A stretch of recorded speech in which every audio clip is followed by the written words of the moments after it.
فأنا ناصح لإخواني بالصدع بالحق تبيض وجوههم. السكوت في مسألة الحزبية يضرها، فاصدع بما تؤمر وأعرض عن المشركين. سلامي على دماج ورجالها والشيخ يحيى ودار العلم يا سعد بانيها. Bismillahirrahmanirrahim. Waalaikumsalam warahmatullahi wabarakatuh.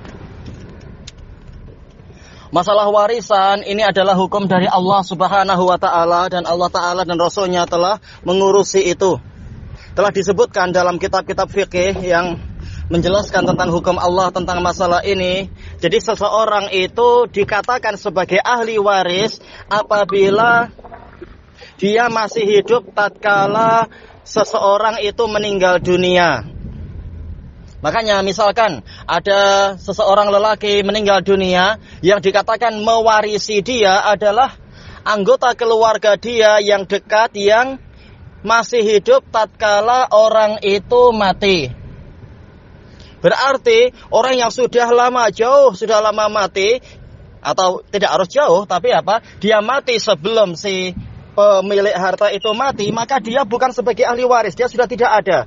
Dia tidak ada hubungan dengan urusan duniawi sudah. Dia bukan ahli waris.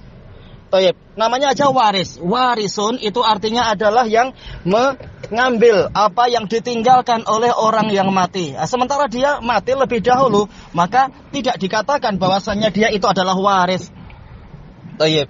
Berarti dalam cerita tadi, apabila misalkan yaitu seorang lelaki meninggal dunia, sementara tatkala si lelaki ini meninggal dunia, yang masih hidup dari ahli waris dia hanyalah istri dia dan 2 anak dia misalkan. Maka mereka lah ahli warisnya.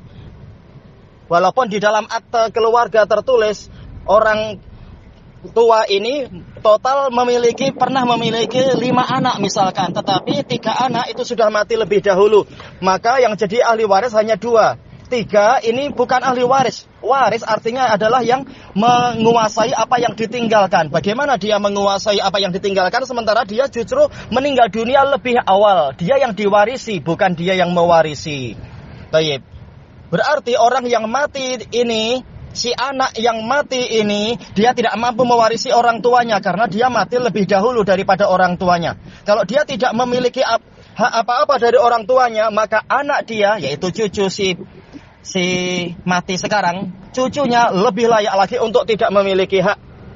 Itu dari satu sisi. Dari sisi yang lain, cucu ini hanya mampu menjadi ahli waris apabila dia tidak dihalangi oleh far'ul waris yang lebih kuat. Sementara sekarang ada far'ul waris yang lebih kuat, yaitu anak dari bapak-bapak itu. Berarti paman dari si cucu ini masih ada. Maka kekuatan anak si bapak ini lebih kuat daripada cucu. Karena cucu ini dia terhalangi oleh ahli waris yang lebih dekat, far'ul waris yang lebih dekat, maka dia tidak punya hak apa-apa. Tayyib. Makanya jangan berdalilkan dengan pemerintah yang mengatakan, tulisan pemerintah bahwasanya bahwasanya anak si mati itu dia menduduki posisi si mati. Itu betul apabila tidak ada yang lebih dekat. Tapi apabila ada yang lebih dekat, maka dia kalah. Karena statusnya sekarang seperti yang Ana sebutkan di awal, ayah dari anak-anak si ayah yang mati, yang sekarang boleh jadi sedang menuntut haknya juga, ayahnya sendiri mati lebih awal daripada si kakek. Maka si ayah ini tidak memiliki hak apa-apa, karena dia sudah mati.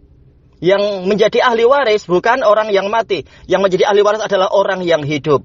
Berarti apa? Yang jadi ahli waris dari seorang lelaki tadi adalah anak dari lelaki itu yang masih hidup. Kalau ada istri dia, ya istri dia juga. Adapun cucu-cucu dari orang yang lebih dahulu mati tadi, dia tidak mendapatkan apa-apa. Tetapi dia boleh mendapatkan wasiat misalkan atau apa, atau sedekah-sedekah. Tetapi dari sisi warisan dia tidak berhak mendapatkan apa-apa karena ada far'ul waris yang jauh lebih dekat daripada dia. Cucu itu terhalangi oleh anak. Cucu dari si mati itu terhalangi oleh anak si mati. Sama saja anak si mati ini adalah paman dari cucu ataukah ayah langsung dari cucu. Ilahuna wallahu a'lam. Walhamdulillahirabbil alamin.